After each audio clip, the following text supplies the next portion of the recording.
जब भी आपका दिल करे कुछ मीठा खाने का तो बनाइए बिना मावा बिना मिल्क पाउडर सिर्फ 3 चम्मच घी में बनने वाली सबसे टेस्टी और सबसे हेल्दी आटा बर्फी। और इसे बनाने के लिए आपको बाजार से कुछ भी नहीं लाना, घर के ही बेसिक इंग्रेडिएंट से हम इसे आसानी से बना सकते हैं। तो वीडियो बहुत ही ज़्यादा इंटरेस्टिंग होने वाला है, इसीलिए लास्ट तक बने रहिए। और अगर इस चैनल पर नए हैं तो प्लीज़ इसे सब्सक्राइब कीजिए और मुझे सपोर्ट कीजिए, क्योंकि ऐसे ही आसान और टेस्टी रेसिपीज़ मैं हमेशा लेकर आती हूँ।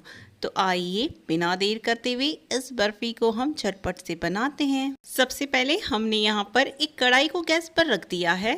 अब हम इसके अंदर 1 कप भर के गेहूँ का आटा डालेंगे। ये नॉर्मल गेहूं का आटा है जिससे हम रोटी या तो पराठे बनाते हैं। इसके बाद हम इसके अंदर आधा कप बेसन डालेंगे। इन दोनों चीज़ों को हम स्लो फ्लेम पर 1 मिनट के लिए अच्छे से भून लेंगे ताकि इसका सारा कच्चापन निकल जाए। और इस तरह से आटे को ड्राई रोस्ट करने से ही घी की क्वांटिटी बहुत कम लगेगी। ये देखिए आटा हमारा अच्छे से भून चुका है। इस स्टेज पर हमने यहाँ पर 3 टेबलस्पून देसी घी ले लिया है। इसके अंदर से हम सारा घी नहीं डालेंगे, बस थोड़ा सा आधा चम्मच जितना घी हम इसके अंदर बचा लेंगे, जिसे हम बाद में यूज करेंगे। अब हम इस आटे को स्लो फ्लेम पर ही अच्छे से भूनते जाएंगे। अब घी डालने की वजह से जो भी आटे में लम्स फॉर्म हो गए हैं उसे हम स्पैचुला से अच्छे से प्रेस करते जाएंगे ताकि वो ख़त्म हो जाए। इसी तरह से हम इसे तकरीबन 2 से 3 मिनट के लिए अच्छे से भून लेंगे। और जैसे ही इसके अंदर से बढ़िया सी सौंधी सी महक आने लगेगी, इस स्टेज पर हम इसकी फ्लेम को ऑफ कर देंगे और फिर ठंडा करने के लिए हम इसे एक मिक्सिंग बोल में ट्रांसफ़र कर देंगे। सारा मिक्सचर ट्रांसफ़र कर देने के बाद हम यहाँ पर एक केक टिन ले लेंगे, जिसको हम घी से अच्छे से ग्रीस कर लेंगे। अगर आपके पास केक टिन नहीं हो तो आप कोई भी डिब्बा या तो प्लेट में इस बर्फी को सेट कर सकते हैं। अब चाशनी बनाने के लिए हमने यहाँ पर एक कढ़ाई को गैस पर रख दिया है। इसके अंदर हम 1 कप भर की चीनी डालेंगे। चीनी की आधी क्वांटिटी मतलब हाफ कप हम इसके अंदर पानी डालेंगे। इन दोनों चीज़ों को हम हाई फ्लेम पर अच्छे से मिक्स कर लेंगे ताकि चीनी सारी घुल जाए। और जैसे ही चीनी घुल जाएगी और इसमें एक अच्छा सा बॉयल आ जाएगा, हम इसके अंदर अब 1/4 टीस्पून भर के केसर एसेंस डालेंगे। अगर आपके पास केसर एसेंस ना हो तो आप इसकी जगह पर इलायची पाउडर का भी इस्तेमाल कर सकते हैं। चाशनी में बॉयल आ जाने के बाद हमें इसे बस 1 से 2 मिनट के लिए पकाना है। और फिर बाद में हमने जो आटे की मिक्सचर को भून कर रखा था उसे इस सिरप में डाल देना है। डालने के बाद हम इसे फटाफट से स्पैचुला से मिक्स कर लेंगे ताकि इसमें कोई लम्स ना पड़े। यहाँ पर ध्यान रखें कि इसका फ्लेम हमने स्लो पर रखा है। जैसे जैसे मैं इस मिक्सचर को मिक्स करती जा रही हूँ, ये एक जगह पर इकट्ठा होने लगा है। इस स्टेज पर हम इसके अंदर 4 बड़े चम्मच दूध डाल देंगे। दूध डालने की वजह से इसके अंदर बहुत ही बढ़िया सा मावे का टेक्सचर आ जाता है।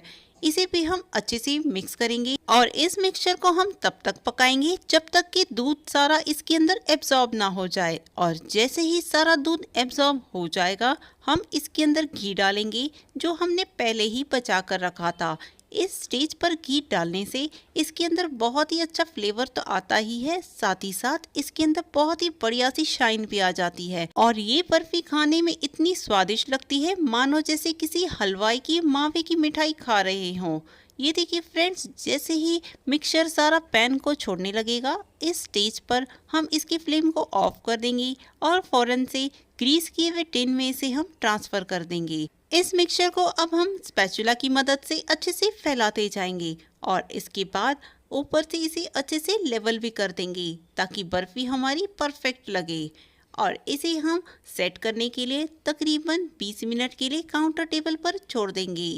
20 मिनट के बाद जैसे ही ये सेट हो जाएगी, हम इसकी साइड्स को नाइफ की मदद से छुड़ा लेंगे और फिर फौरन से हम इसे एक प्लेट में डीमोल्ड कर देंगे। डीमोल्ड कर लेने के बाद ये देखिए फ्रेंड्स, ये कितनी बढ़िया तरीके से निकल आई है। इस स्टेज पर हम इसको एक नाइफ की मदद से पीसेस में कट कर लेंगे। मेरे कट करने से ही आपको पता लग रहा होगा कि ये कितनी अच्छे से सेट हो चुकी है। और ये दिखने में जितनी बढ़िया है ना, खाने में उससे भी ज़्यादा टेस्टी है। यकीन मानिए फ्रेंड्स, अगर आप एक बार बनाओगी तो इसे बार बार बना कर खाओगे।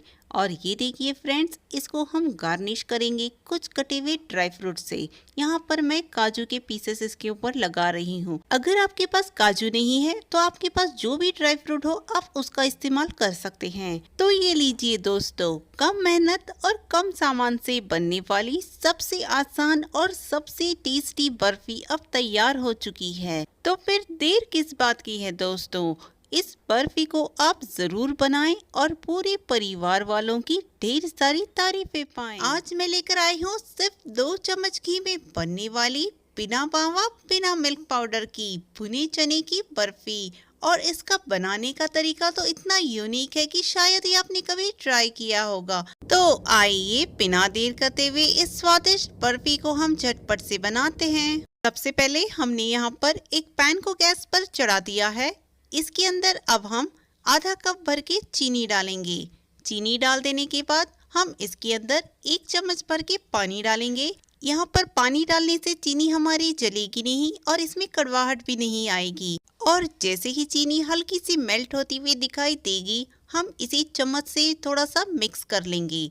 और जैसे ही ये पूरी लिक्विड फॉर्म में आ जाएगी, इस स्टेज पर हम इसके अंदर 1 कप भर के भुने हुए चने की दाल डालेंगे। दाल डाल देने के बाद हम इसे चम्मच की मदद से अच्छे से मिक्स कर लेंगे ताकि सारी शुगर सिरप इसके ऊपर से कोट हो जाए। जैसे चिक्की बनाते हैं ना, बिल्कुल उसी तरह से हमें इसे करना है। फिर हम इसे फ्लेम से उतार देंगे और फौरन से एक ग्रीस किए हुए प्लेट में इसे ट्रांसफर कर देंगे। पूरा ट्रांसफर कर देने के बाद एक स्पून से हम इसे फैला देंगे। फैला देने के बाद हम इसे 5 मिनट के लिए ठंडा करने के लिए छोड़ देंगे ताकि ये कड़क हो जाए। 5 मिनट के बाद ये देखिए फ्रेंड्स, ये चिक्की की तरह निकल आई है। अब हम इसके पीसेस बना लेंगे और पीस बना लेने के बाद हम इसे फौरन से एक मिक्सी जार में ट्रांसफर कर देंगे। अब इन पीसेस को हम अच्छे से पीस लेंगे और पीस कर इसका फाइन पाउडर बनाकर तैयार कर लेंगे। इसे अब हम साइड पर रख लेंगे। अब हमने यहाँ पर एक कढ़ाई को गैस पर चढ़ा दिया है। इसके अंदर अब हम 2 चम्मच भर के देसी घी डालेंगे और जैसे ही ये घी पिघल जाएगा, हम इसके अंदर जो चने का मिक्सचर हमने पीस रखा था उसे हम इसमें ट्रांसफर कर देंगे। यहाँ पर हम इसकी फ्लेम को स्लो रखेंगे और स्लो फ्लेम पर इसे भूनते जाएंगे। पहले तो स्टार्टिंग में हमें इसके अंदर थोड़े से लम्प्स दिखाई देंगे। इसे हम अच्छे से प्रेस कर लेंगे ताकि सारे लम्प्स खत्म हो जाए। इसी तरह से तकरीबन हमें 2 से 3 मिनट के लिए अच्छे से भून लेना है। और जैसे ही इस मिक्सचर में से बढ़िया सी सौंधी सी महक आने लगेगी और इसका टेक्सचर दानेदार दिखाई देने लगेगा, इस स्टेज पर हम इसके अंदर 1 कप भर के दूध डालेंगे। जितने हमने चने लिए थे लगभग उसी क्वांटिटी में हमें यहाँ पर दूध का इस्तेमाल करना है। और दूध डालने के साथ ही हमें इसे स्पैचुला से अच्छे से मिक्स करते जाना है, वरना इसके अंदर लम्प्स पड़ सकते हैं। और जैसे जैसे मैं इसे मिक्स करती जा रही हूँ, ये देखिए ये पैन में एक जगह इकट्ठा होने लगा है। इस स्टेज पर हम इसके अंदर खुशबू के लिए 1/4 चम्मच डालेंगे केसर एसेंस। 1/4 चम्मच ही डालेंगे हम इसके अंदर इलायची पाउडर। और इसकी कलर को एनहांस करने के लिए हम इसके अंदर डालेंगे 2 चुटकी भर हल्दी। इसी के साथ हम डालेंगे 1/4 कप भर के नारियल का बुरादा। इन सभी चीजों को डाल देने के बाद हम इसे स्पैचुला से अच्छे से मिक्स कर लेंगे। हमें इसे तब तक भूनना है जब तक कि ये मिक्सचर अच्छे से ड्राई ना हो जाए। और जैसे ही ये बढ़िया सा ड्राई हो जाएगा, इस स्टेज पर हम इसके अंदर 1 चम्मच भर के चीनी डालेंगे।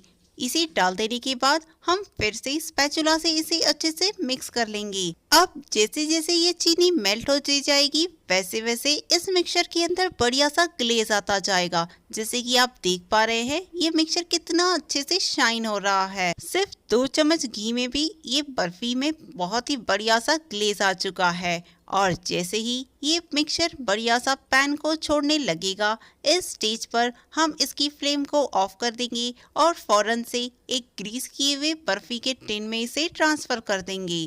ट्रांसफर कर देने के बाद हम इसे स्पैचुला से अच्छे से फैलाते जाएंगे और फिर इसे ऊपर से अच्छे से लेवल भी कर देंगे।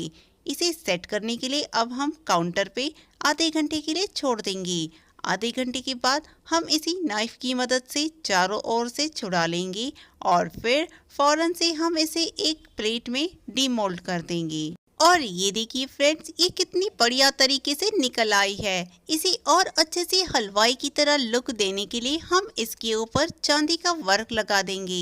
ये टोटली ऑप्शनल है, अगर आपके पास हो तो आप लगाएं, वरना आप इसके ऊपर ड्राई फ्रूट से भी गार्निश कर सकते हैं। अब फाइनली हम इसे नाइफ की मदद से कट कर लेंगे। आप इसे अपने मन चाहे शेप में कट कर सकते हैं। यहाँ पर मैं इसे स्क्वायर पीसेस में कट कर रही हूँ, जो कि बहुत ही बढ़िया लगता है।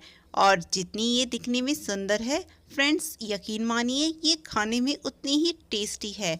और सबसे बड़ी बात, इतनी हेल्दी है कि आप इसे बच्चों को लंच बॉक्स में भी दे सकते हैं। तो ये लीजिए दोस्तों, बहुत ही आसान और घर के ही बेसिक इंग्रेडिएंट से बने वाली स्वादिष्ट सी बर्फी अब तैयार हो चुकी है। तो देर किस बात की है दोस्तों, जब भी आपका दिल करे कुछ मीठा खाने का या फिर घर में कोई त्योहार हो, तो इस स्वादिष्ट हलवाई की तरह मुंह में घुल जाने वाली बर्फी को जरूर ट्राई करें और सभी लोगों के साथ एंजॉय करें।